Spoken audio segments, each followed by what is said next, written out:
Welcome everyone to our Luminaries series, the second episode in our Luminaries series. And today we have Robin Farmanfarmaian to talk about the future of healthcare, technological disruption of healthcare, AI in healthcare, and so forth.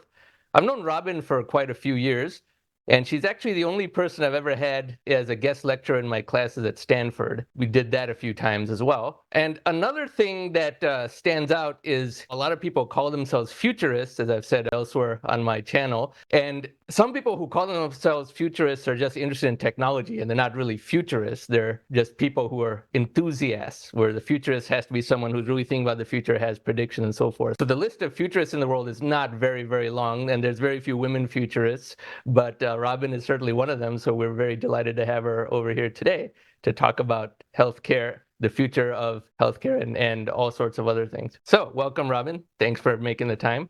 It's wonderful to see you. I haven't talked to you in depth since the pandemic, I think. I think last time we saw each other was pre-pandemic. Yep. So one of the questions that comes up is, how did you end up getting into this type of field of interest, and what sequence of events from early in your life got you into thinking about all of this?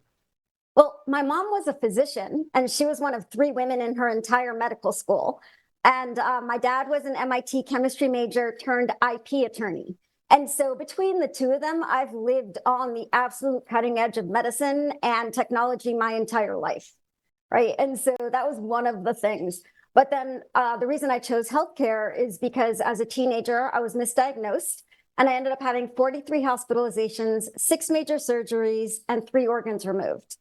And by the time I was 26, this was after having my entire large intestine surgically removed, which is considered a cure for ulcerative colitis. But I definitely wasn't cured. And so my doctors had been prescribing me very high dose opioids. And I didn't think that was helping things. I wanted to, find the root of a cause. And so I took control of my health care. I took myself off methadone, very high dose. I dropped it about 40%, went through extreme opioid withdrawal for about a week. And then I rebuilt my care team, and my new GI doctor diagnosed me correctly with Crohn's, put me on IV Remicade, which is a game-changing medication. And within 24 hours, I went into full remission. So I was like, okay, I got to dedicate my life to healthcare. And so really, my goal is to impact at least 100 million patients worldwide, because I know I'm alive today, not just because of that one doctor or that one healthcare system, but the entire ecosystem of healthcare, from the payers to the government, to the device companies, to the AI-based software. All of these things working together is why I am alive today. And so I want to pay it back essentially by paying it forward. Excellent. I mean, for having all those problems early in your life, like you mentioned, you seem to be doing very well now. I guess you and I are about the same age, which is 50 or so. I am not a day over 29. Okay. I'm 50. But yeah, that's very, very interesting, because it's such a complicated problem. And once one gets into it, they see how little the average doctor actually knows, how messed up the system is in the United States. And then other places like Europe, they've traded one problem for another. So nobody has a good healthcare system at all. Now, when you have a technological dimension to it, obviously that makes a lot of possibilities very, very attractive. At what point did you realize that this accelerating rate of change that every futurist is very cognizant of is something that is having a big impact on healthcare and holds the promise for tremendously good innovations and cost lowerings of previously expensive treatments and things like that? I mean, I really grew up on cutting edge technology, and so I have been living it my entire life. But if you want to have a big turning point in just the speed of the acceleration, that happened back in 2009 when I met Ray Kurzweil. And he's been a very good friend of mine ever since. It's 15 years at this point. And so my eyes just were wide open just listening to one of his keynotes. And what's funny is that the accelerating rate of change, people say 50 years ago, if they didn't know about it, they could be forgiven. It didn't affect their day-to-day lives. So now it does affect people's day-to-day lives, even treatments. Many people who would have had a 5-year survival rate with a certain cancer now may have a 10 or 15-year survival rate, and that's very meaningful. And there's almost even an escape velocity in terms of at least cancer treatments. Hey, if I can hold out 2 more years, there might be a better treatment that buys me 2 more years. And a lot of people are in that type of status quo, or at least trying to stay ahead of the Grim Reaper in that sense. But yeah, there's still so little awareness about accelerating change and the excitement that it holds, certainly for healthcare, which is perhaps one of the biggest areas of benefit. Now, this brings up another point, which is there's a wealth of information available online now. People can do more and more to take healthcare into their own hands. But there's so much information that a lot of ordinary people can just feel overwhelmed. Like in my case, I had to research hundreds of hours to say, well, if you eat cruciferous vegetable, that's anti-cancer, and then there's sulforaphane, but if you cook it, the sulforaphane goes away, and then you can reactivate it with mustard seed powder. And it took hundreds of hours of searching to stumble upon all types of important information like that. So are we getting into a system where the smart are getting smarter and just getting better and better at it, and everyone else is just being left behind and are relegated to this purgatory of a healthcare system where their doctor is just trying to get rid of them and things like that?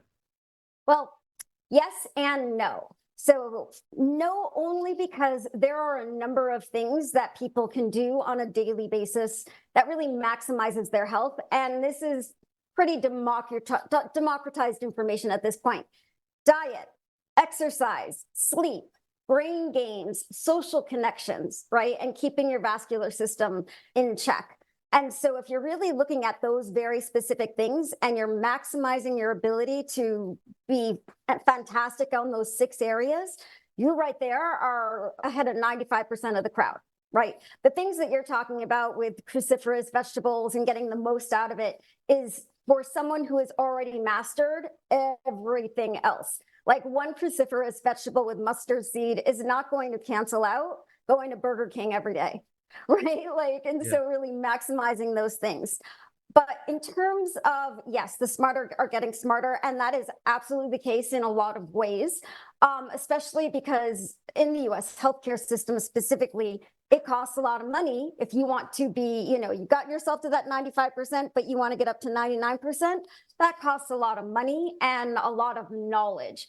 For instance, I'm going to do the Prenuvo MRI scan every 2 years. Now, it costs $2,600 direct to consumer. Physicians have no idea that this is out there, right? Your insurance company is not tracking it because it's not covered by insurance. This is one of those direct to consumer things that you're like, wait a second, I can get my own MRI.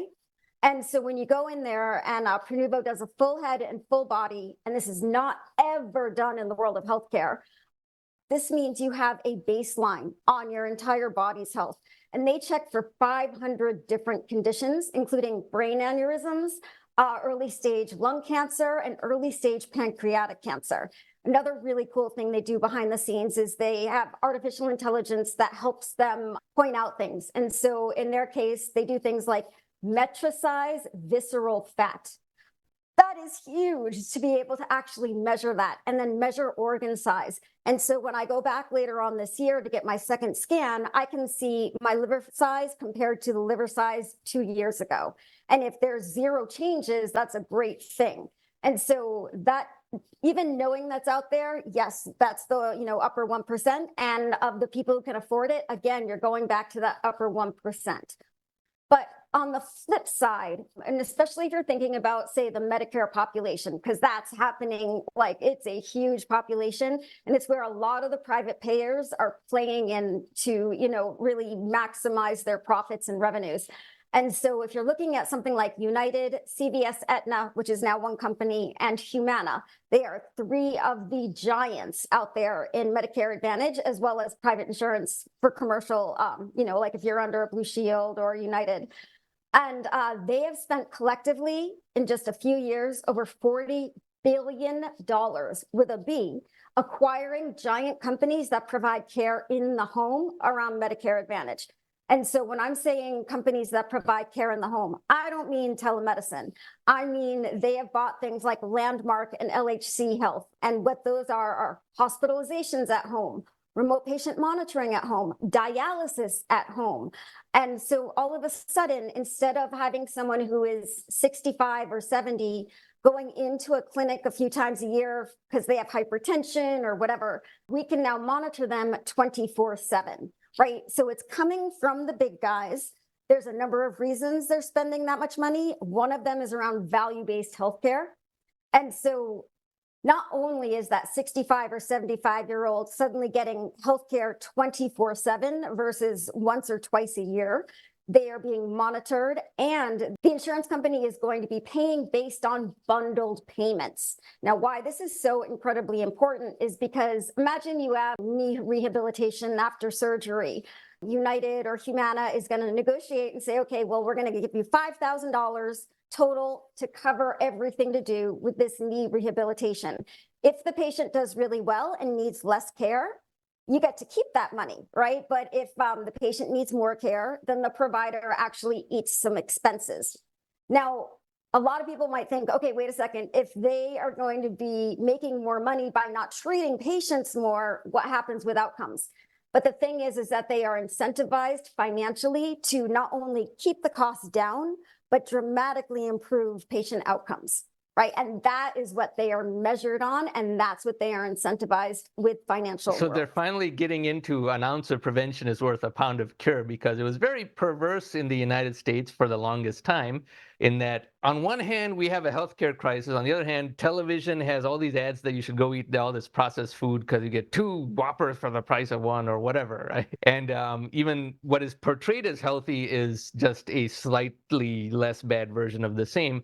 But if this is going into a big institutional reorganization of the cost of healthcare, then why wouldn't something like the $2,600 multi-parameter MRI be something that is assimilated into more routine healthcare, because it's actually a tremendous value for money in terms of its prevention and early detection capabilities?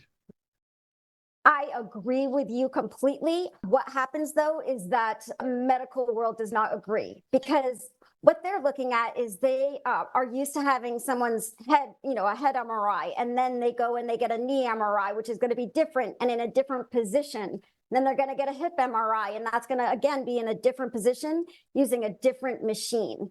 Why this is important is because when you're dealing with MRI machines, you've got everything from a 1965 car to a top-of-the-line Tesla. And the costs are all over the board. And so the medical establishment is correct. If you take MRIs historically and try to do longitudinal health data over time where it's actually comparing you to you, there was no way to do that because no one's ever gone and gotten a full body MRI every 2 years. And what the medical establishment in general worries about, and they teach, in things like teach doctors, is this prevention going to cause a lot more anxiety, worry, and false positives? And so they're always about those false positives. Okay, well, you're going to find a cyst on their adrenal gland, and then they're going to freak out, and then you're going to go into surgery to see if it's, worth worrying about. And so they worry on that side of the equation. Because that's expensive, whereas if they did 2 MRIs, even if it's 2 years apart, the false positives would effectively be negated and discovered as being false. Yes, but we haven't gotten there yet because companies like Prenuvo, and there's maybe 3 or 4 of these out there, are literally a handful of years old. And so they've got to be getting, data for 10 to 20 years to really prove their point on, hey, this is massively cost effective. Yeah, that's very unfortunate, because from a common sense point of view, it would make sense it's massively cost effective. Even in the United States, if it's 2,600, if some lower cost country got the same machine and the practices, and if it were half, let's say 1,300, a lot of people would pay out of their own pocket every 2 years as well. Because I always felt it was very unfortunate and sad, and also illogical, that a lot of people's cancers, stage 3 or stage 4, would only be found late, and when it's too late to do any of the easy treatments and your choices are very limited, because they were not scanned proactively, because the scan was not part of your annual checkup after 40, because it was too expensive. Therefore, a lot of people who survive are people who lie to their doctor saying, hey, I had this problem, so please authorize this MRI or CT scan so that I can either find out I don't have cancer or something is found early. And that perverse incentives are crazy in that regard. So this sounds like it's a step in finally undoing the perverse incentives. There'll be a lot of entrenched interests that need the existing system to stay the way it is because they're profiting from the existing system. But that's very interesting for sure, and would bring us to this futuristic healthcare that we've been waiting for quite some time. And a lot of people thought it would be here by now, 2024, but maybe it'll still be here not too much later than that. Now, when you talk about, say, that, a payer like Medicare or the big European government healthcare systems, are they going on board with this paradigm, how it's more cost effective to do prevention and all the bundling and everything that you mentioned? They are the ones who are dictating this. Right. So Medicare is the one who started this, and Medicare Advantage follows the government's rules. Right. And Medicare Advantage is coming out of Humana and things like that. And so, yes, they are on board with this. They might not be on board with the Prenuvos yet because of what we talked about, or with, say, Grail, which is just a plain old blood draw that checks for 50 different cancers, which is a big deal. That one, I'm guessing they're going to cover more readily over the next few years because it's much faster to get data on that than to get data on And MRI it's cheaper scans. too. So yeah. Much cheaper, much cheaper. Yeah. I mean, it's out of pocket. If you want to do Grail, it's going to be $1,000 out of pocket. But yes, it's a much cheaper test to administer in general and collect. But yeah, no, Medicare is driving a lot of this. That's good. You would think the opposite would be the case, and that the government would never increase productivity. But I guess this is one of those things where everything's collapsing under the weight of the low productivity, that the cheaper solution is actually a radical simplification. And that's why Medicare might be moving in that direction, and the European healthcare systems too.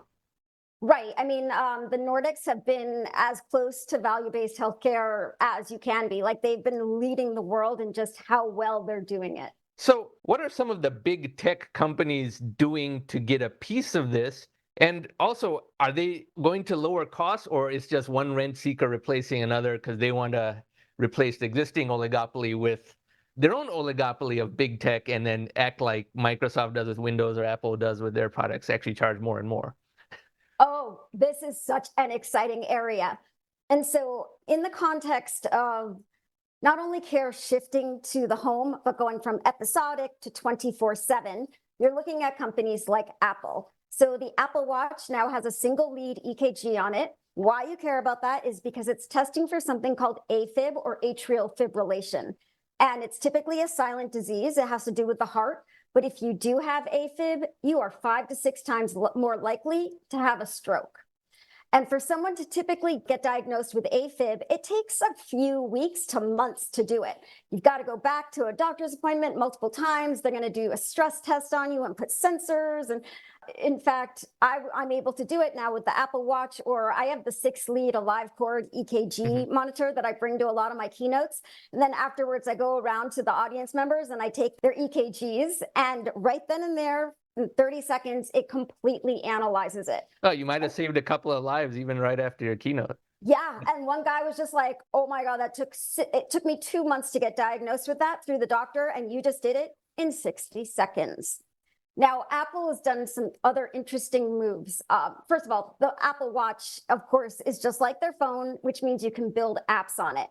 There are a number of companies now that have cleared the FDA that tap into the accelerometer and the gyroscope in order to metricize involuntary body spasms and movements in Parkinson's disease. This is a really big deal. Now, another cool thing they've done is their Apple Health app. What they've done is they have partnered with most big healthcare systems and hospitals across the US. And now with just a couple of swipes of a button, you can download the entire patient portal side of your electronic medical record and put it into your own patient record, really making it easy and simple for the first time ever for a patient to get their own records. Now, Apple is not the only guy that's going deep into healthcare. Let's look at Amazon. Oh my gosh, I think Amazon is the biggest disruptor in healthcare right now in multiple ways. So first of all, you know their playbook, just like they did with Whole Foods, like one giant check, and they had a robust supermarket system across the US. They did that same thing with a $3.9 billion check to buy One Medical. One Medical used to be for the walking wealthy, like the people who can afford concierge type thing and just want prevention medicine. But The thing is, and most people don't realize this, is right before Amazon bought them, they had done a $2.2 billion acquisition of Iora Health, and that is a Medicare type company. And so all of a sudden, Amazon now treats people from birth to death. Secondly, they make things easy and simple. And so not only is the One Medical EMR much easier to interact with, and it always has been, than say your normal big hospital system, but they have gone into pharmacy. And this is a big deal. About 3 years ago or so, they spent $750 million to buy PillPack. PillPack is a great company for especially people who are aging in place. What it does is, say you're on 5 different medications, well, you get it in the mail with little tiny envelopes that you open up. It says the date, the time, and the medications that are in that particular envelope. This is a big deal for aging in place because one of the main reasons people leave their homes and go into assisted living is because they can't keep their medications straight. Yeah. So that does it. But the reason I think that Amazon bought them, because that's a great company, had a great built-in market already, it's because overnight with one giant check, they now have pharmacy licenses coast to coast. Now, the pharmacy benefit manager market is being disrupted by them already. First, let's talk about their normal medications. They now offer generics across the board and name brand drugs that are covered by insurance. Now, a couple of months ago, maybe 6 months ago, I got new prescriptions from one of my doctors, and one of them happened to be a generic skin patch that has the medication that goes through the skin. And for some reason, CVS, which I live a block away from, instead of going to their retail pharmacies, they sent it to CVS Caremark. Now, I work in healthcare, so I understand what CVS Caremark is. The average patient is going to think it's the same company, when in fact it is not. All of a sudden, I could not find my medication. I went to CVS Retail, and they're like, we have no access into CVS Caremark. They're going to send you the medication through the mail, and you can try and call them. I was like, are you kidding? And it took 10 days to get my medication, and it came with $95 copay, which I was not expecting. And there was no communication from CVS within this. It was such a horrible experience that I was like, I even have to freaking call using the phone to get refills on that particular medication.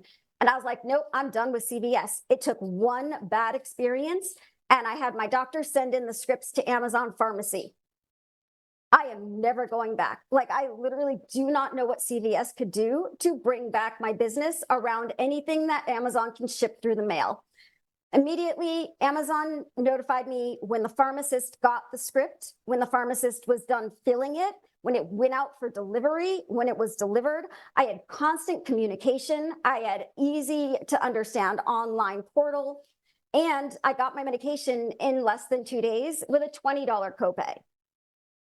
It is such an extreme difference that not only am I taking notice, but the big insurance companies are taking notice. And so Blue Shield of California, they decided last year to fire CVS for about 45% of their medications.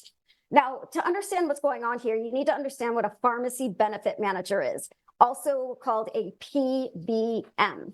Now, there are 3 giant pharmacy benefit managers owned by United, Cigna, and CVS Aetna. They own the 3 biggest pharmacy benefit managers that negotiate drug prices for over 266 million Americans. It's such a conflict of interest in so many ways. It's crazy. They are a very opaque system. And so say CVS Caremark, which is their pharmacy benefit manager, will come up with a list of formulary for an employer to cover. That formulary is just a list of drugs and the prices. Now, within that, not only is it very opaque to the patient and the doctor, but there's something called rebates. And so instead of offering, say, a Humira biosimilar, Humira is the largest grossing drug in history.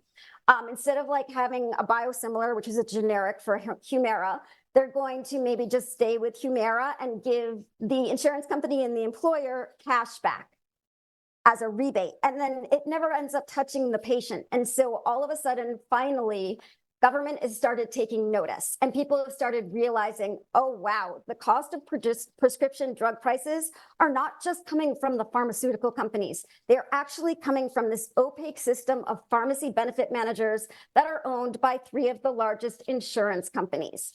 And so Blue Shield of California fired their PBM. They decided to unbundle it and do into 5 different categories. One of the categories, they are getting filled by Mark Cuban's Cost Plus Drugs, which now offers over 2,000 generics for a fraction of the cost. And they are going with Amazon Pharmacy. This is a really big deal. Now, in terms of the 55% they're keeping with CVS Caremark, that's for their specialty drugs. Specialty drugs go to about 2% of the population, but they actually make up about 55% of drug spend. And so essentially, Amazon is going to be owning a lot of the primary care market. Amazon is going to be owning a lot of the pharmacy market.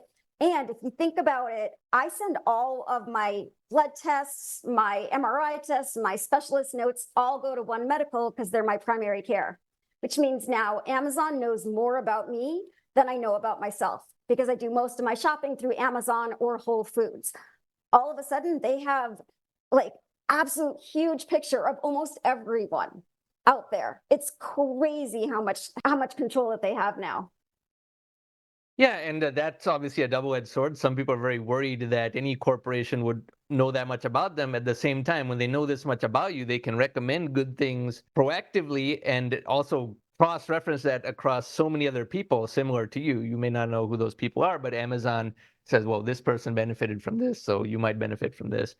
And it goes beyond the US too, because even if the United States, Amazon is replacing providers that were catering to 300 plus million people. If Amazon's worldwide, then they have the data across 1 billion, 3 billion people that are active Amazon users. Yep. So now talking about in-home healthcare, that is the mega trend that you've been mentioning. What are some of the costs that people can expect to experience if they want to go this route? And if they're doing it on a light level, if they're doing it very intensively, and where they can expect technology to lower the costs for them over time, if you can provide some insight about that.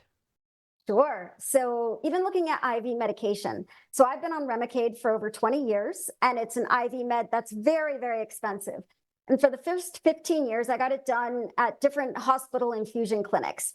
And the experience was absolutely terrible. I'd walk in, it would be a giant room with 15 other patients, zero privacy, all like alarm bells going off almost the entire time for multiple hours in a row. And there'd be like no windows and gray walls, like everything about it was just terrible. And I would go home and my entire body would hurt from head to toe. Well, Remicade is a pretty powerful drug, and it is a biologic, which means we're dealing not just with human proteins. In Remicade's case, it actually does have mouse protein in it because it's the granddaddy of the biologics. And so it would make sense that I didn't feel good after getting, a 3-hour treatment by IV. Well, about 7 years ago, my insurance company said, hey, Robin, you want to stay on Remicade? You're going to have to get it done in the home. It's like, you're just telling me this now? I would have been doing it in the home the entire time.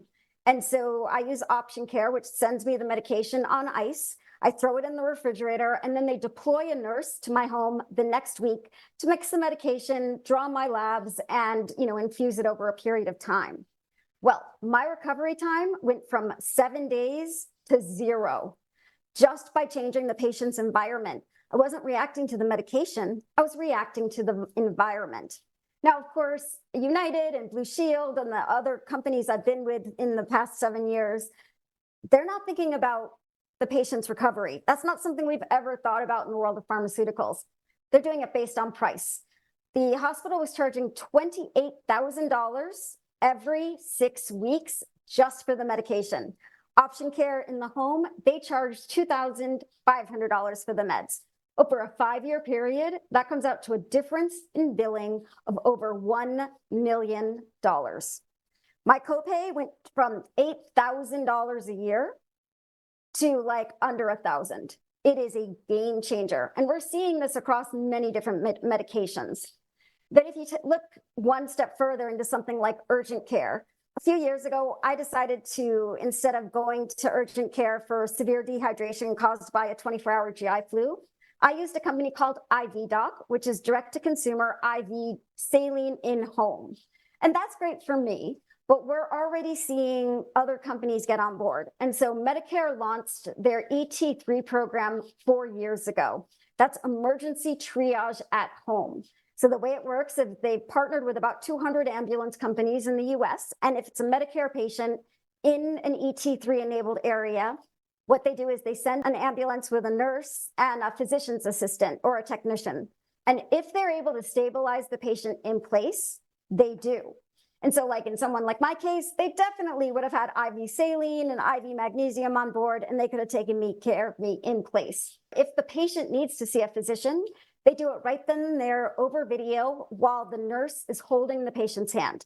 And only then, if they still haven't stabilized the patient, do they transport them, but not directly to the ER. They think about things like dialysis, primary care, or even mental health facilities. And we're seeing other big corporations getting on board with this. In fact, there's a company called Dispatch Health, and their two biggest investors are Humana and Optum Ventures out of United. So you know, when two giants are both putting hundreds of millions of dollars into one company, you got to pay attention. And so they do urgent care in home for anybody, whether you're Medicare or you're on a commercial insurance or you're completely uninsured. And it's much cheaper. If you don't use insurance at all, it's a $275 flat rate for anything they need to do to stabilize you in the home or to transport you. Now, they also set up things like remote patient monitoring and the hospital at home, and they will staff the hospital at home. And so if your local hospital doesn't have its own hospital at home kind of program, what they can do is they partner with companies like Dispatch Health. Dispatch Health is the one who hospitalizes the patient at home, brings in the equipment needed, and they send in nurses and things like that. One other company I keep my eye on around that is Best Buy, you know, the consumer electronics giant.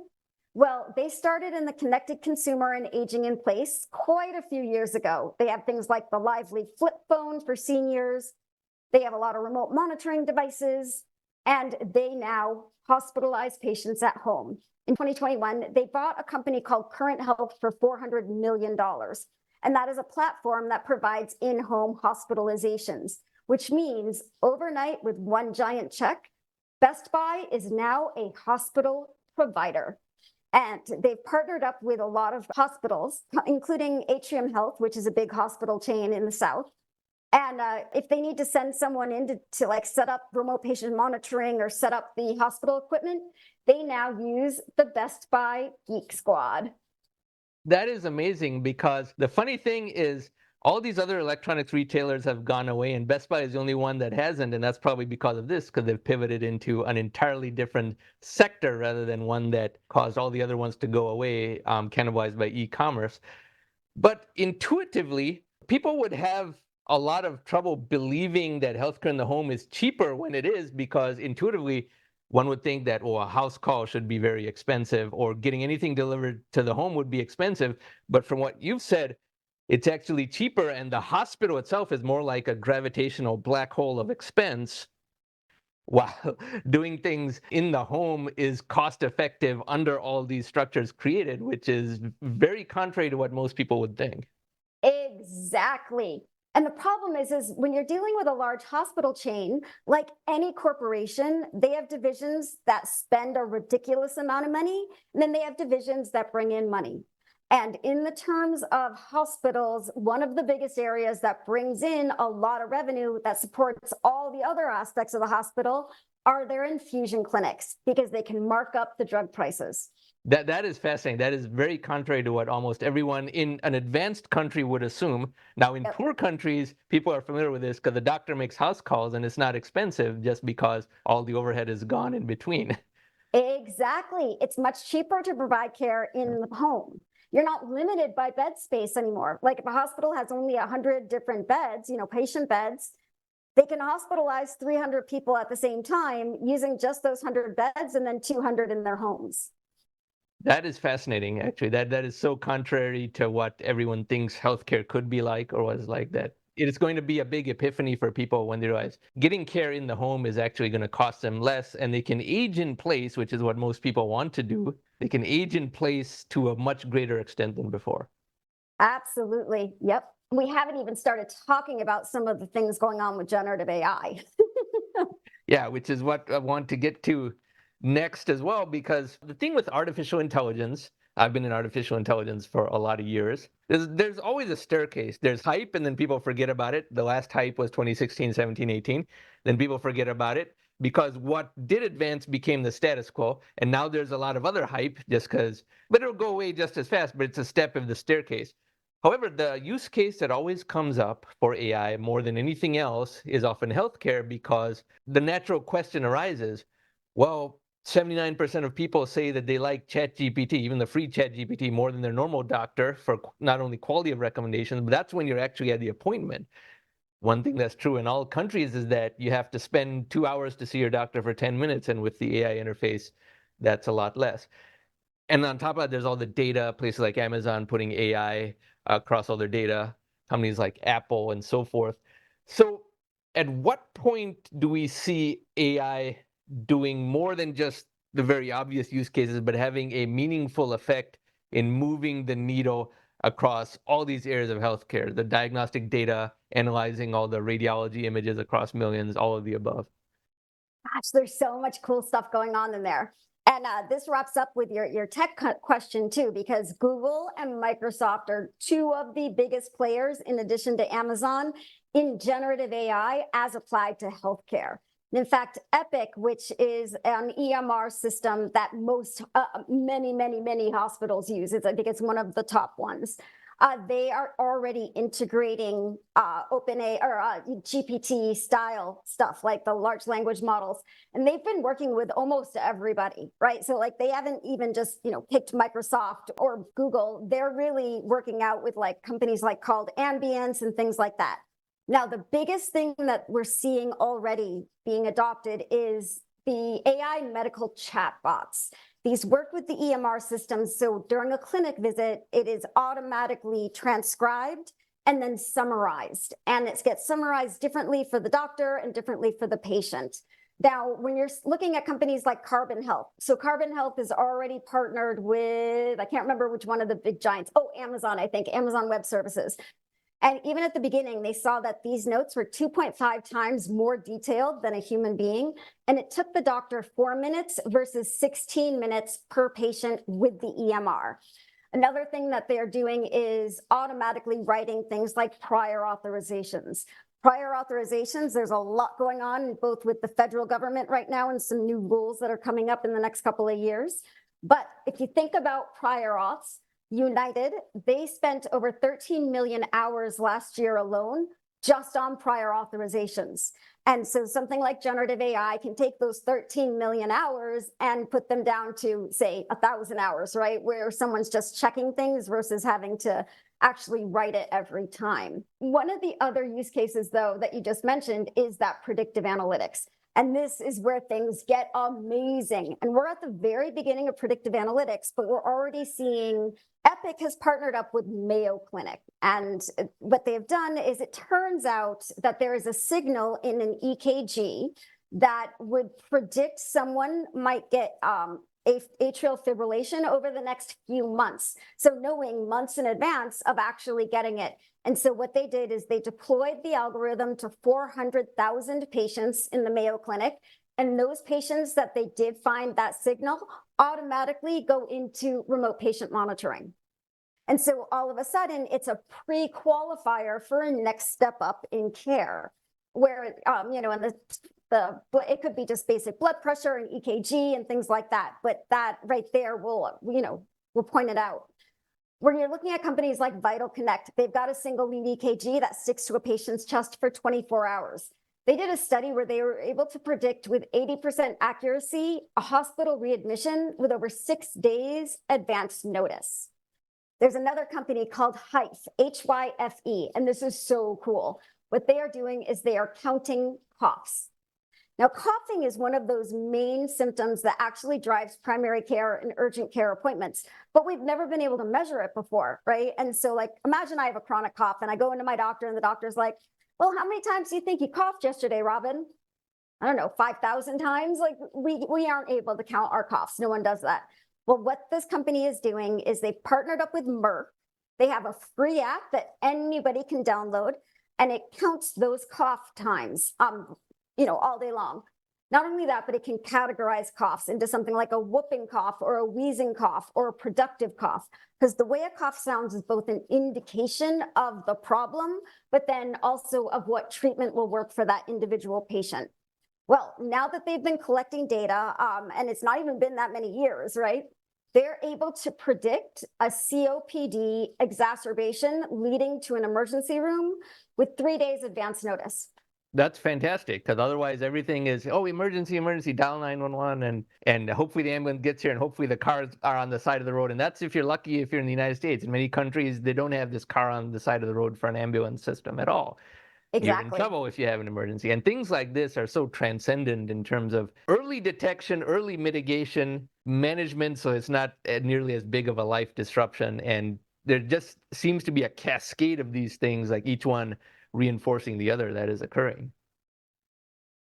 It is so exciting because we are kind of like redefining what a vital sign is. Right. So like we've only been taking, blood pressure. We've only been taking pulse oximeters, which is the amount of oxygen in your blood, for a little over 40 or 50 years.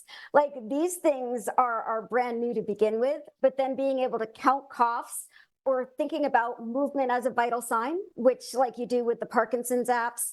There's a company called Figure 8 that works with physical therapists. It's an MIT spinout, and it has sensors that wrap around the arm, the neck, the shoulders, the waist, the legs, so that you can fully metricize things like joint mobility and range of motion, right? So we've got the voice as a vital sign with counting coughs. We've got movement as a vital sign. Some other ones in, vocal biomarkers that are so cool. There's a company called Ellipsis, and during a clinic visit between the doctor and the patient, it is analyzing the patient's voice for things like depression, anxiety, and stress. And of course, we're probably all, stressed and anxious in a doctor's appointment. But what it's doing is it's going to be comparing that patient in that doctor's appointment from that patient later on that year in that same type of doctor's appointment. So in both cases, they're going to have a little bit of anxiety. So, kind of evens out there. There's another company called Cambridge Cognition, and they are able to detect aphasia. Aphasia is, imagine someone has a stroke and they can't remember certain words. That's what aphasia is called. And so they're able to actually figure out aphasia with 100% accuracy using like a 60-second voice test. And with Alzheimer's, they are able to detect it with 82% accuracy, again, from a 60-second voice test. Voice as a vital sign in the next 10 to 15 years. Wow. Yeah, people don't even think that way now. We're still in a model where, well, you get a blood test and then it may say that some indicators, all those traditional indicators, are optimal or not. And then 6 months later is your data point, thinking, whoa, if I stop simple carbohydrates, can I get my A1C down? And I won't know if it's working for 6 months. And that's the only snapshot. That is so primitive. That is looking at the world through a straw. And now all of this is going to be so indicative. Now, people who are worriers are going to have 50 other things to look at that are going to be a sign of worry. Oh, my voice was not correct this day, and therefore I'm in trouble. So there's going to be that problem as well. Too much information. A lot of people can't handle that. What young people are facing, young people meaning, teenagers and such, are facing with social media, I think a lot of older people are going to have some of those negative effects just from too much health data, because they'll stress out about every little thing not being optimal. But still, it's better to have more data than less, no matter what, even if some people can't handle it. It's always better. It's always better to have more data. Absolutely.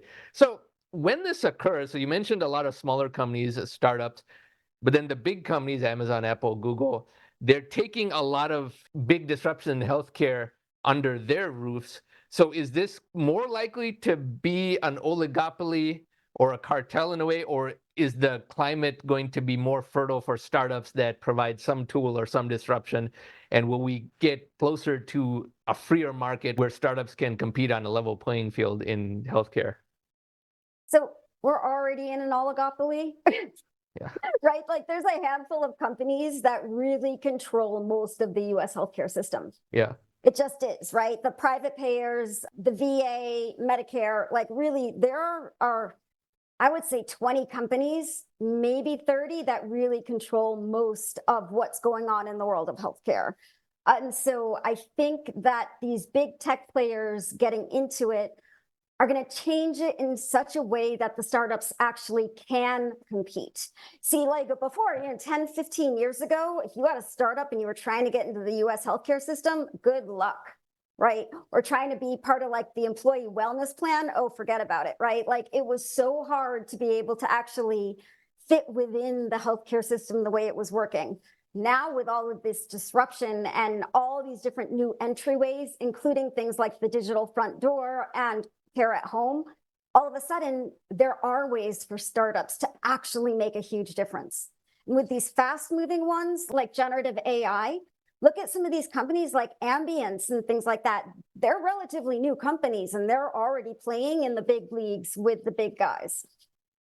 No, that's excellent. And that also brings this worldwide economies of scale factor in, which is, to me, always something that had to be an essential element of healthcare disruption. Because in the United States, we know it's 20% of the whole economy and $6 trillion in healthcare. But once you have startups, which are marketing worldwide, as obviously they would, as well as the bigger tech companies that take a worldwide approach to things, then you can finally bring down the big edifice of US healthcare because you have the entire rest of the world trying to compete for that pot of money and to try and make it more efficient so they can get into that more. Yep. There's a whole bunch of new devices too that all of a sudden are going to be hitting the market in the next couple of years, which dramatically change things as well. Like there's one that I like to talk about called iSono, and this is a wearable bra that does a full ultrasound. Now, this is such a big deal because a mammogram machine that can cost upwards of $500,000, and it doesn't work on about 50% of women because of something called dense breasts. And so there's lots of parts of the US that people don't want to go in and get a mammogram because it hurts and it's, x-rays. Secondly, they don't live within a 2 or 3 hour drive of an actual clinic that has a mammogram. And so this device is teeny tiny, like you can carry it in your purse essentially. It's going to be a fraction of the cost of the mammogram machine. But the big innovation beyond the fact of the form factor is that it's a 2-minute automated scan per breast, so 4 minutes total. If you were to take a very highly trained ultrasound technician called a sonographer or a highly trained OB/GYN doctor, it would take them 40 to 60 minutes using a wand to do both breasts. And so this company completely replaces the need for a clinician to actually perform the test. That's a really big deal. It's huge. It's huge. The clinician, the 2 to 3 hours journey both ways, the insurance, the unwillingness to go for the test, all of the above. So that's where the multi-layer disruption and 1,000x improvement, one could say, and therefore 1,000x more usage because someone could test themselves every day if they want. Yeah, no, seriously, like they're going to be too expensive with their manufacturing and commercializing this year. They've already got FDA clearance. I'm like, okay, in 10 years, I want the price to be cheap enough that I get to buy one for myself and just give myself an ultrasound every month. Why test once a year when I have a test in the home that has 0 side effects and does not hurt even slightly? Now, in that vein, what are some of the recent high-tech type of devices that are inexpensive, and I mean cheap enough that regular people should consider having in their home to get a lot more data and monitor things that they may not be thinking about? It could be devices, could be software that's free, it could be something that interfaces with their phone as an app or their PC. What are some of the basics that people should have in 2024 that they may not think exist yet? That coughing app that I mentioned, they put that out for free with Merck because they want a lot of diverse data. And so they didn't want to put any barriers to someone being able to download that particular one. There's a company called Together by Renee, and they have partnered up with Sond Healthcare, which is another one of those vocal biomarker companies. And so they've got a freemium app, which means you can have it for free. And it is able to do, for entertainment purposes only, but it's close enough, blood pressure, pulse oximeter, and more using the smartphone camera. So you just have to have a smartphone camera. You have no need to actually have an external device beyond that. But there are a lot of blood pressure monitors and pulse oximeters and EKGs out there that are $30 and less. And so really being able to take, those are three of the biggest things: blood pressure, pulse ox, and EKG. Those are the ones that the doctor wants to know about. And those are the ones that fit really well into the healthcare system already. There's no excuse unless you're going, like for me, I get my IV Remicade in my home every 6 weeks. So I have a nurse that comes here and she does all of my vital signs every 6 weeks. If you're not doing something like that, it's good to have some of your own devices, but they are super cheap and super easy to use. What about glucose monitors and things like that, as well as getting to a point where someone can do a blood test at home with only a prick, like a small dab, and they smear it in the high-res camera on their phone tells them everything, versus going to the lab and waiting in line and getting the test and waiting for the screaming children to get on with it so you can get on their test? Already. So looking at the continuous glucose monitors and doing the blood tests, all of a sudden you can now get a continuous glucose monitor over the counter. You don't actually even need a physician's prescriptions or orders. But if the prescription does exist, then it can be potentially reimbursed by insurance. And the way these continuous glucose monitors work is they're a little patch. You can put them, say, on your arm or stomach. They've got a little bit of a filament that sticks right under the skin. And what it's doing is it's measuring glucose in interstitial body fluid, which is the body fluid we have around all of our cells all over our body. Now, because this is being democratized, meaning all of a sudden you don't need the doctor's orders, you can get one at the drugstore, there are companies like January AI.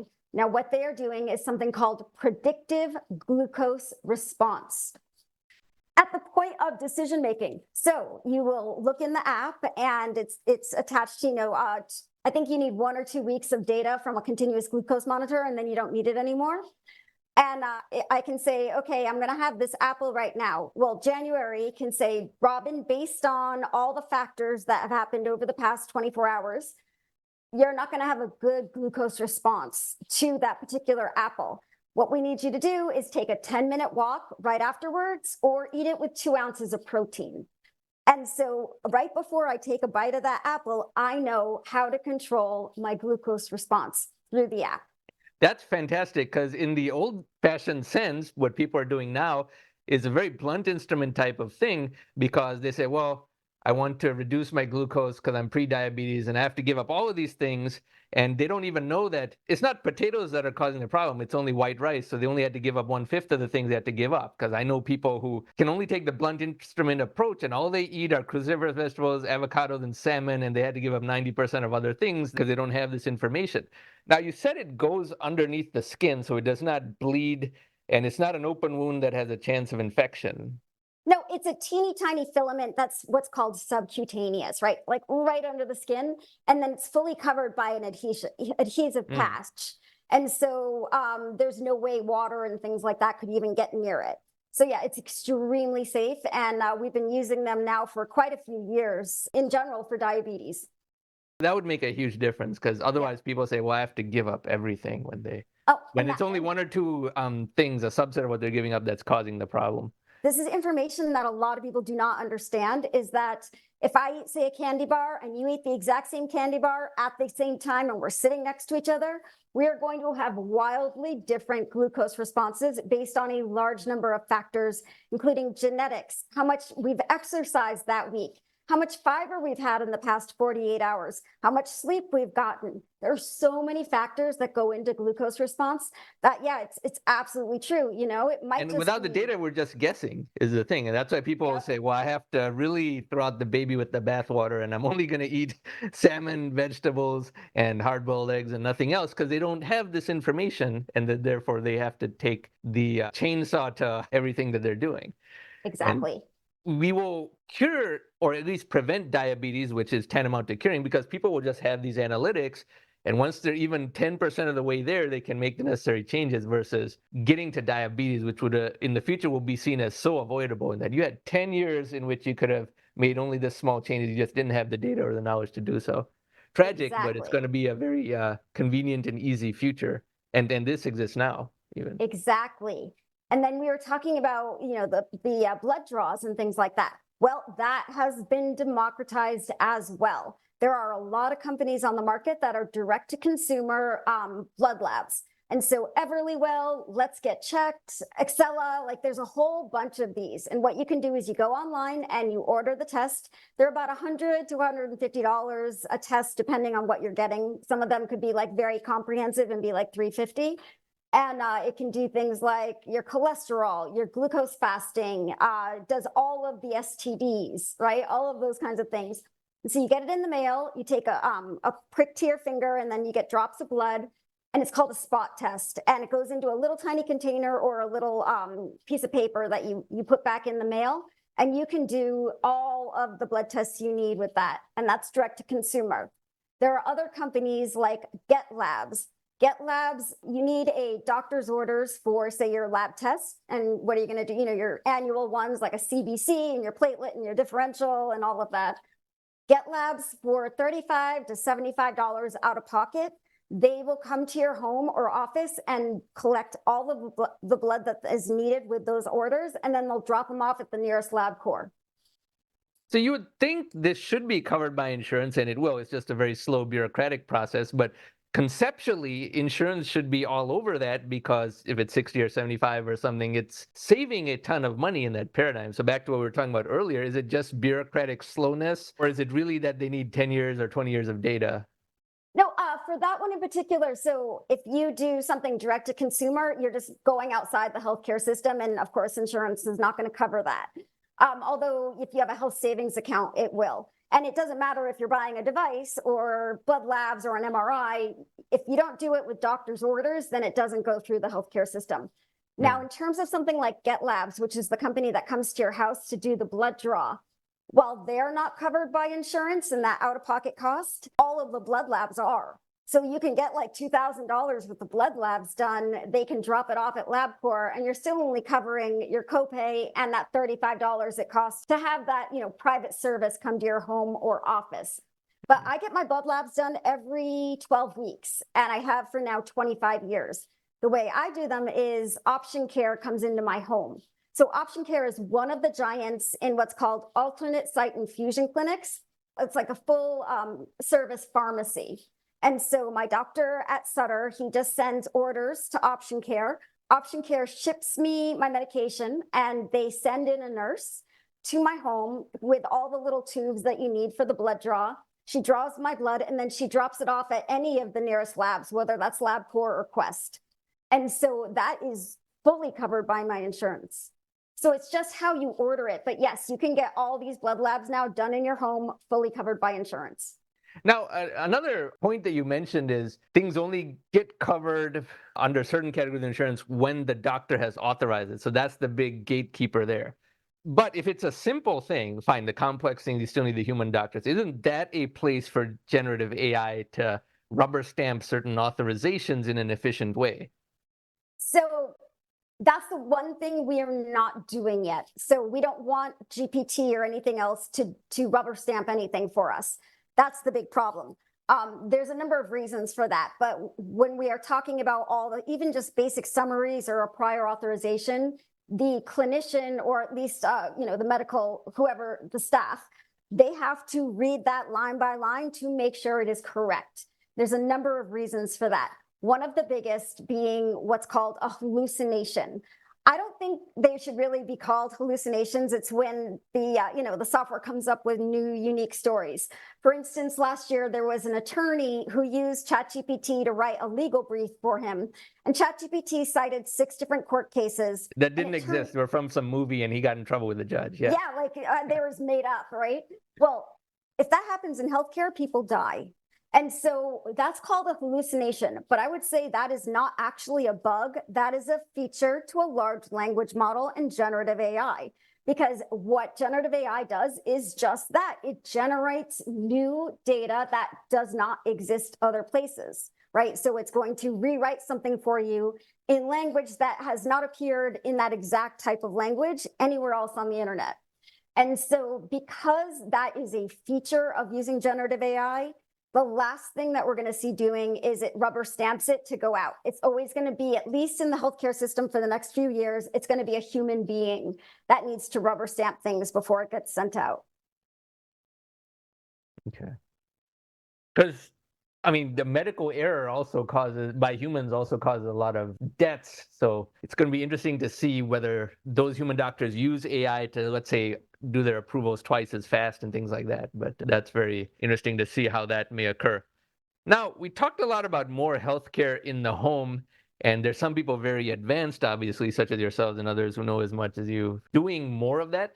But do you see this becoming more wholesale because those big payers are pushing it, and therefore this whole delivery value chain changes, and the existing hospitals will only have 1/3 as many people because people are going to those for a lot less instances and things like that? So the whole thing is down towards the edge, so to speak?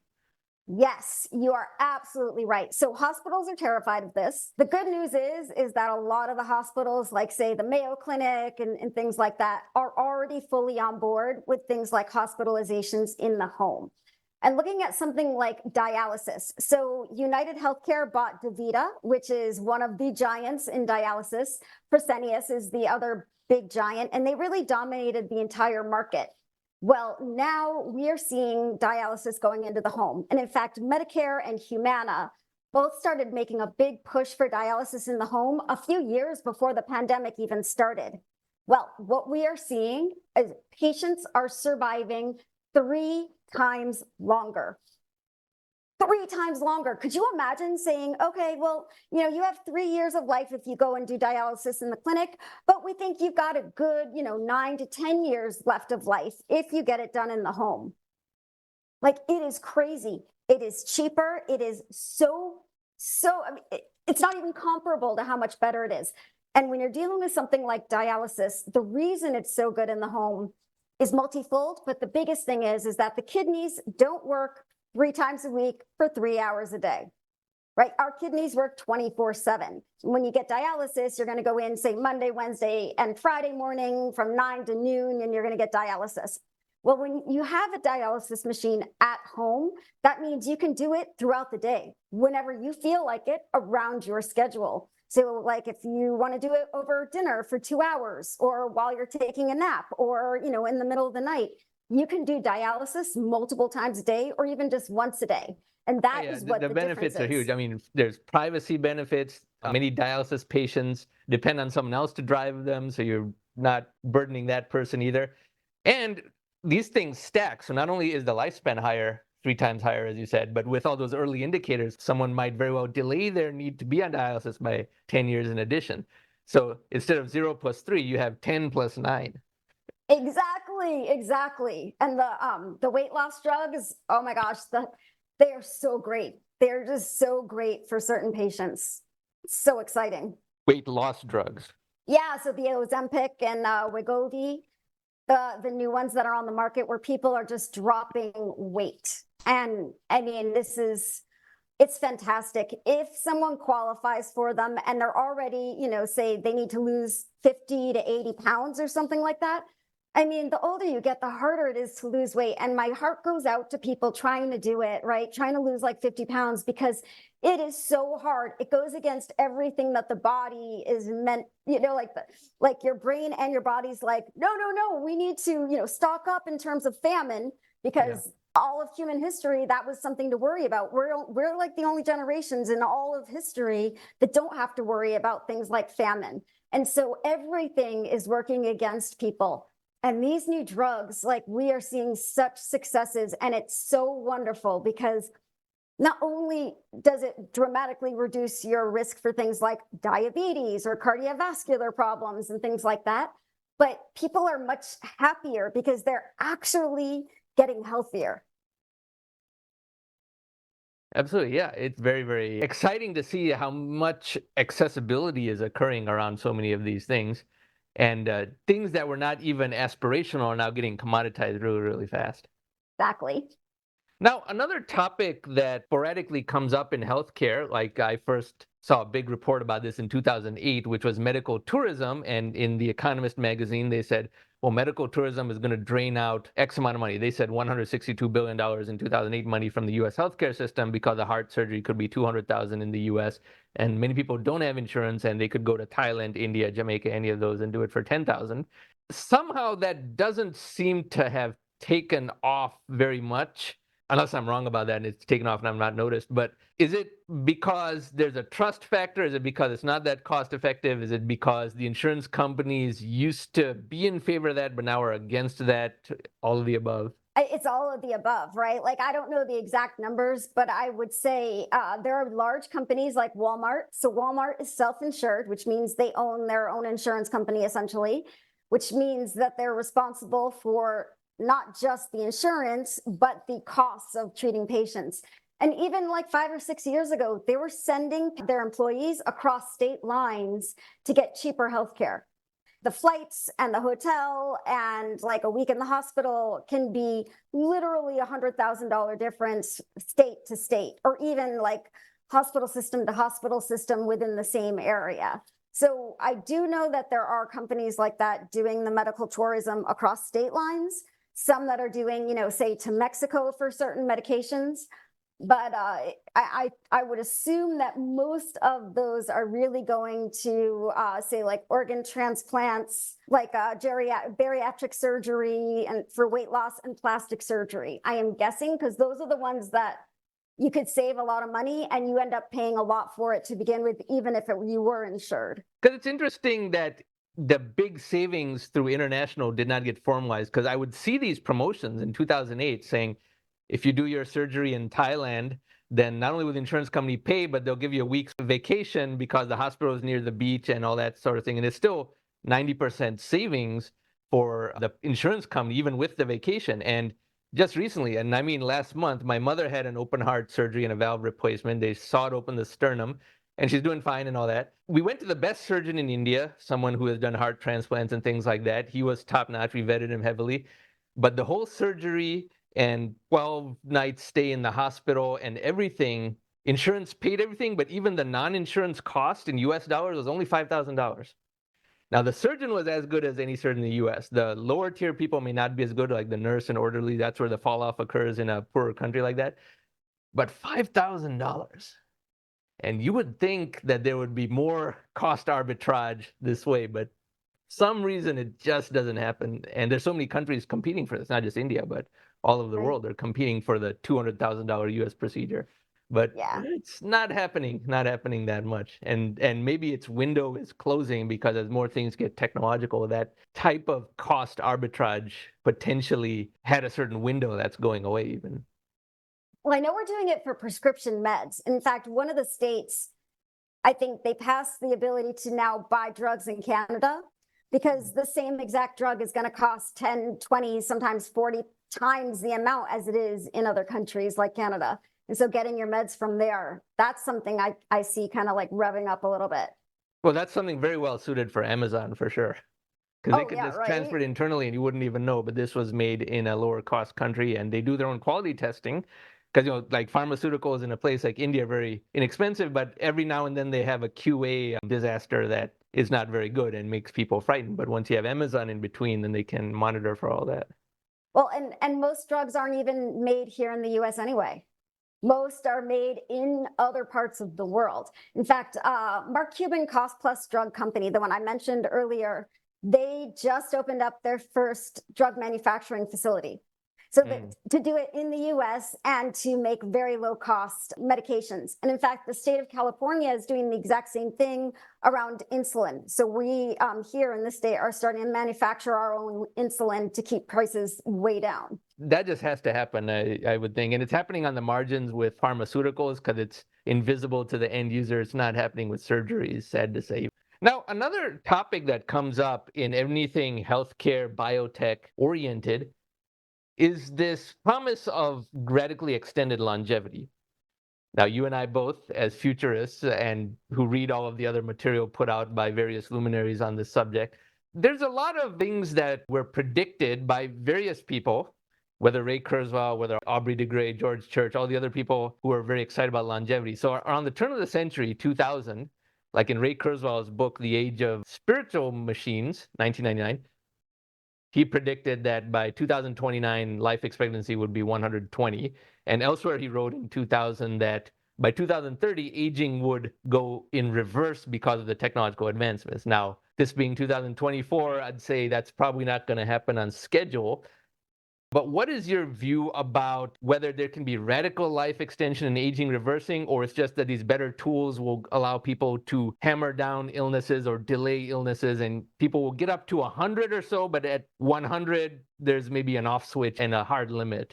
Those are two schools of thought. So I was wondering what your views were on that. So I have two different viewpoints. First, on the, getting to 100 and living those last 20 or 30 years very, very healthy. That's all behavioral, right? Like, we know this. Dementia, 40% of dementia is preventable through diet, exercise, social connections, brain games, and keeping your vascular system healthy. Seriously. And what percentage of the population are actually maximizing those 5 areas? That right there, nothing's going to fix anything if you're not controlling your life around those 5 things. But I think that longevity is going to accelerate over the next 10 years dramatically. And there's a big reason why. We sequenced the first genome, in 2001-ish, I want to say? Yeah, 2001, Craig Venter, it cost $3 million at the time, and now it's extremely cheap.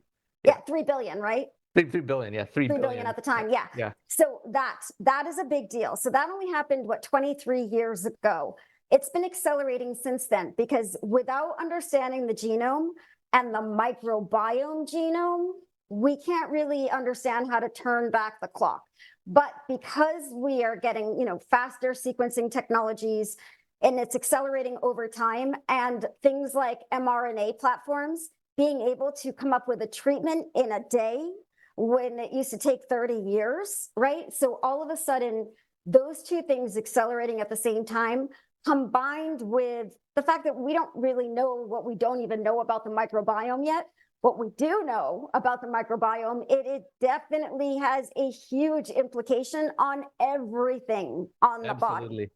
Everything. And so figuring out the genome, getting enough genomes sequenced and understanding the microbiome, which again goes back to sequencing technology, because you've got to sequence the microbiome. Those two things in combination, combined with the large language models and generative AI, means we can have this conversation in 5 to 10 years, and it's going to be very different. So you do believe that will happen, even though U.S. life expectancy is exactly the same or even marginally worse than in 2000? You believe that there is now this inflection point that is soon, and things will improve for those who are keeping an eye on the 5 basic parameters? I think one of the big problems with the microbiome is our food sources in the U.S. Our food supply is just so unhealthy. So if you look at the ingredients label, I'm very strict about putting 0 emulsifiers, preservatives, colors, or anything like that in my body. And so if you look at the label of like a standard normal ice cream flavor, you'll see there's Gour gum, locust bean gum, polysorbate 60, polysorbate 80. Oh my goodness. Most of those passed the FDA as GRAS, generally recognized as safe, like 30 to 40 years ago. Now, the way they do organic, all natural locust bean gum is they alter it in a lab using bacteria. And so, yes, it's a foods, locust beans, is a specific thing, or Gour, these are a specific thing, but then they're altered using bacteria. And I'm like, we do not have a clue about what that is doing to our microbiomes. And all these weird things that people don't even know about. Average people have never even heard the words maltodextrin and glyphosate, which are banned in many other countries, but are in American food. And these are all things I've learned just in the last 2 years of that, how glyphosate is really that bad. I thought, okay, if I'm eating steel-cut oats, that's healthy. But then I realized, well, glyphosate could cause these other problems, some of which I really don't want. And then maltodextrin, I wouldn't even read that far down, but that's something you absolutely don't want. And that type of education is not available to people. But so many poisons are in our food that existed because they just wanted to make the cost a little bit lower, and then it institutionally stays in, when to pull it out now would make it marginally cheaper, but better. It's crazy. And a lot of them will hijack your brain, right? Yeah. So like there's a reason why Cheetos and Doritos are addictive, because they are literally made to be addictive, to work with your brain, to make you want to eat more and more of them. Yeah, there are food scientists who are highly paid working to make those foods more addictive. And that's why I tell people, if you're worried about food inflation, eat all natural whole foods, because those will go up in price a lot less, because they're not supporting the salaries of food scientists and ad agencies and marketing directors. You say, well, food inflation is so high because a bag of Doritos is now $6, and when I was a kid, it was only $2. Don't eat Doritos. So I think that's one of the big reasons why we haven't seen an increase in life expectancy, because our food supply is just terrible. That's certainly a factor, but you would think life expectancy would be rising faster in Japan and Scandinavian countries, et cetera, pulling away from the US. And they are a little bit higher, yes, but that delta isn't exploding or anything. Is that for the same reason, or is that for Well, I mean, other reasons? everything is always multifactorial, right? Yeah. I'd have to look at Japan specifically, but health and longevity and wellness are factors of, you've got to take hundreds of things into account, right? Things like pollution and noise pollution and sleep, like those three things right there, sleep, breathing, and noise, we don't even really look at all, but all three have to go to how healthy you are. Yeah, that's true. I didn't even hear the word like quality of sleep until like 10 years ago. And now they started monitoring because there's all these devices. And if you're looking at some of the Asian countries, I worked in sleep apnea for a few years. If you're looking at the Asian countries, in fact, Asians are much more likely to have obstructive sleep apnea. And the reason is because of their jaws, their bone structure. And so it's just smaller, like the going through the soft palate and the tongue, which drop onto the back of the throat. It's just their bone structure genetically. And so that right there could account for, people not living 10 or 20 years when they should have. You can be slim and working out on a daily basis, but if the actual structure of your face and bones gives you sleep apnea, unless you are treating that, and there's no really good treatment for obstructive sleep apnea right now on the market, CPAP, mandibular advancement device, or like $100,000 surgery, there's really not a good solution. And so the Asian countries not getting into stage 4 sleep multiple times throughout the night because they are constantly waking themselves up because they can't breathe, that right there can tell you that you're going to lose years to your life from that. But if that is innate to their bone structure, that would be how they evolved. And we're talking about East Asian, obviously not South Asian, such as myself. But would that be an evolutionary imperfection or disadvantage in that sense? Or have they just adapted to that? Because, they've been around for thousands of years, too. Yeah, I mean, you could say that about anything to do with bone structure, right? I mean, there are certain genetics that are at risk for different things. And so evolution is just a very, very complex thing. Instead of taking like 20 things under, account, like evolution takes millions and millions of things, including the environment, right? I don't know how to answer that beyond that. Yeah, very interesting. So many things to think about. Now, coming back to longevity, you believe within 10 years we're going to see some explosive progress that is building up, it's pent up, and then we'll hit the faster part of the curve. What are some of the news items or other developments that people should look for in anticipation of this, or to see that progress is occurring? What should one anticipate? So what will happen is the lives may not start to increase in the next 10 years. It's that our knowledge of how to do it will increase. And those are two different things, right? Yes, like absolutely. We know how to make it to 95 healthily if we follow 5 behaviors. Same thing is going to go for that. What I think is we're going to start making in the next few years a lot of headway also on senescent cells. So senescent cells are what's also called zombie cells. And typically they're dead cells that cause a lot of inflammation. They sit on the sidelines, they're dead, they've replicated enough that they're no longer replicating anymore. And they sit on the sidelines, and what they are doing is essentially sending chemical signals to all the other cells in the body saying, danger, danger, danger, because they're dead and they've malfunctioned. And so that creates a huge inflammatory response. Now, the older you get, the more senescent cells you have. And so there are a lot of companies working on being able to clear senescent cells from the body. And that right there is going to have a massive impact. Okay, that is certainly interesting. But since the knowledge of what to do, like there'll be more healthcare treatments and all that, but as we know, there's still only a percentage of people who are going to be proactive about taking all of these things, because as we know, there's still people drinking high fructose corn syrup and all that, despite the information out there. So if some percentage, 5 to 10%, are very proactive and knowledgeable, that could increase to 15, 20% because there's more data.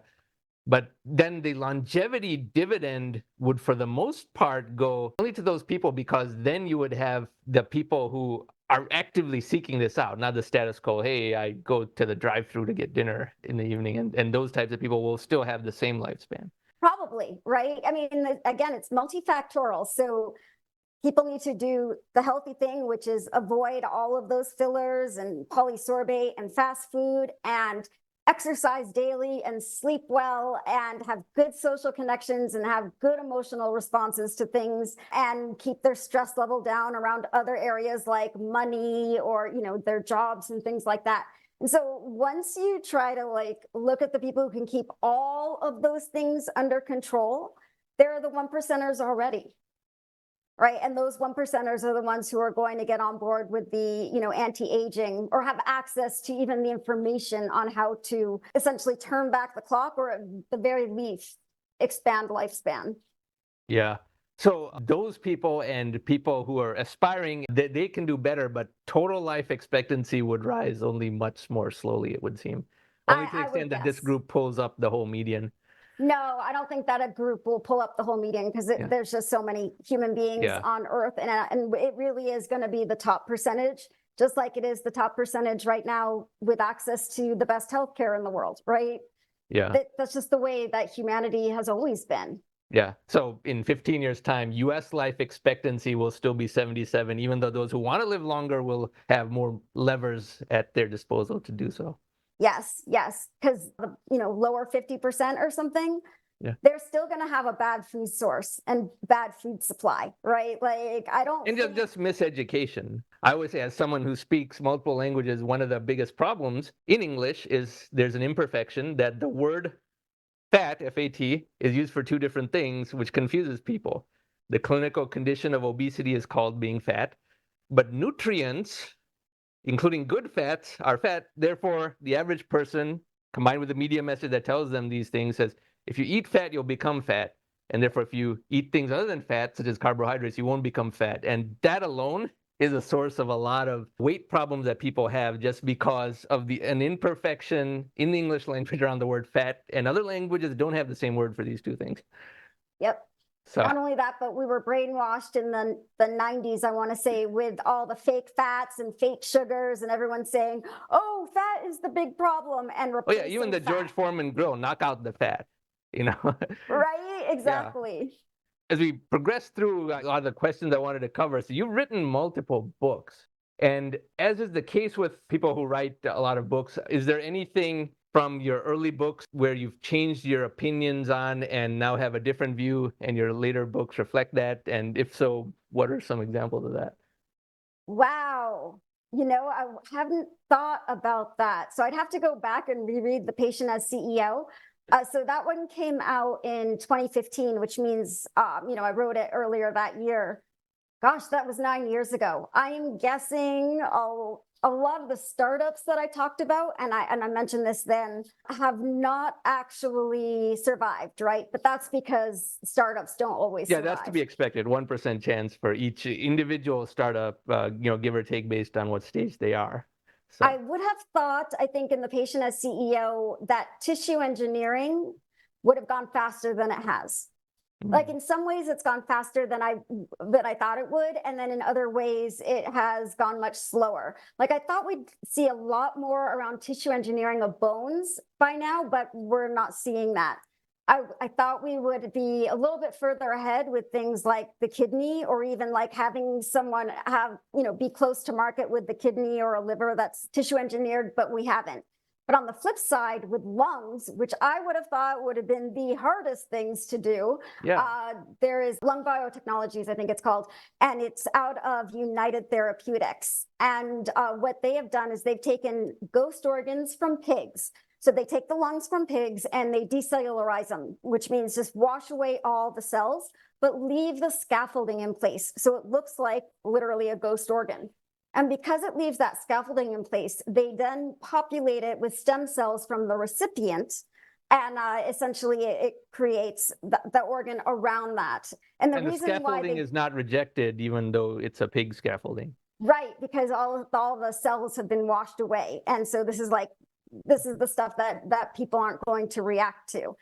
And the reason they did that is because when you're looking at something like veins and capillaries specifically, the weight of an organ being tissue engineered and growing in a lab crushes the capillaries. And so by having the scaffolding in place, you don't worry about the weight of the organ while it's growing, crushing itself. And so they are already in large animal studies. That's a big deal because like with something like that, they don't go from petri dish to mice to people like some drugs do. They have to go from petri to mice to large animals and then people. But they're already in large animal studies, so that's extremely exciting. That's exciting, and it's good to know there's a positive surprise on something like lungs, which, as you said, is what we would think is the hardest, whereas kidneys has been a disappointment because there was a TED Talk, Dr. Anthony Atala, in 2011, and he had supposedly a lab-grown kidney. For a rabbit. Well, the talk portrayed it as though it was a human. He said a kidney. I mean, he may not have said human, but the audience was led to believe it was a human kidney. Fine, that was 2011. 13 years later, we don't have lab-grown kidney. That's why people still have dialysis. And one of the reasons is the capillary reason you mentioned. There's a scaffolding, and kidneys being extremely intricate with all the nephrals and all that, that's hard. But when there's a positive surprise on something like lungs, that means as an aggregate total, this trend line is still progressing for sure. You just don't know which organ when. Exactly. But the bones have moved a lot slower than I would have thought. So among your books, the several that you've written, which book should be of interest to which type of reader, or in other words, who should get which books and for what reason? So the Patient as CEO very specifically really kind of goes across at the time in 2015, all the things that are going on, right? The fast moving technologies, 3D printing, tissue engineering, artificial intelligence, sensors, all of that. But if you're going to read a healthcare book, I would say read my one that came out a year and a half ago, and it's called How Artificial Intelligence Can Democratize Healthcare. Now, while I don't talk about things like tissue engineering and those sexy and the microbiome and stuff like that in this particular book, it does talk about everything that's going on in healthcare, shifting into the home, the remote patient monitoring devices, the AI component for things like vocal biomarkers, predictive analytics, and all the really cool kind of like new devices. So I'd say if you're going to read a healthcare book of mine, read the one that just came out because it's just very up to date. It also explains a lot of the basics of the US healthcare system, like what pharmacy benefit managers are and why people are worried about things like that. The other two books are around things like marketing. So one is called The Thought Leader Formula, Strategically Leverage Your Expertise to Drive Business and Career Goals. And the whole reason I wrote that is because people were asking me how to build a career like the way I built one. I'm a professional speaker and I charge a lot of the time $15,000 to $20,000 a keynote now. And I was like, you know what? Why don't I just write a book on exactly what I did? And so that's what I did. I turned my entire career into essentially a project plan that someone can do over a period of years. And it can be applied to basically any industry. That's something I should get myself too, because I've done some keynotes and you've coached me on that a little bit. I don't spend that much time on that. I've been paid a couple of times, but it's not that frequent. So I've always wanted to ramp that up, but I've wondered a little bit how. And others watching who feel they're on the cusp of that, they should also look into the books that Robin has written about that, especially if you're trying to be a paid speaker, which is something that very few privileged people get to do, but it's one of the most fun things in the world. It is. It's like 1% of speakers, right? Like almost every speaker that you will ever see on stage is not paid, except for very specific ones. And those are the ones that I go and get. Yeah, and it takes years to learn how to do that for sure. It does. Well, and the thing is that if you want to be a doctor or a lawyer, you know exactly what you need to learn. Like there is an exact, yellow brick road leading you right to the prize.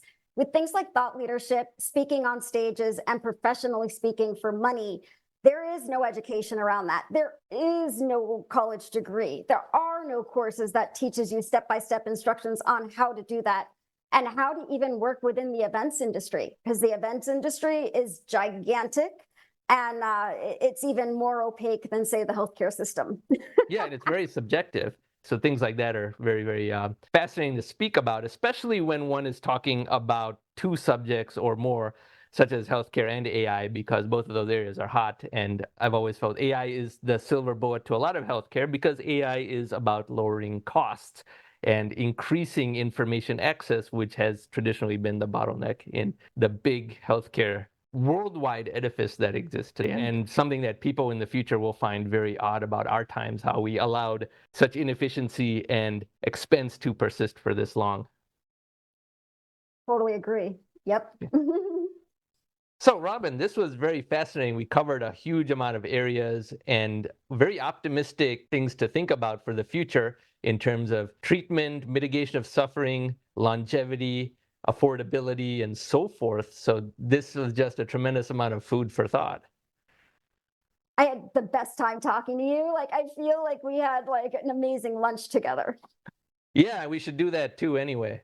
But yeah, this was absolutely very, very informative. And to the viewers watching, I hope you got a lot of food for thought and that you order at least one of Robin's books, preferably more than one, because there's so many different subjects covered. And you can learn a great deal both from this episode as well as other materials that she has written and other talks that she has done. With that, I think we can conclude this podcast episode. And thanks everyone for watching.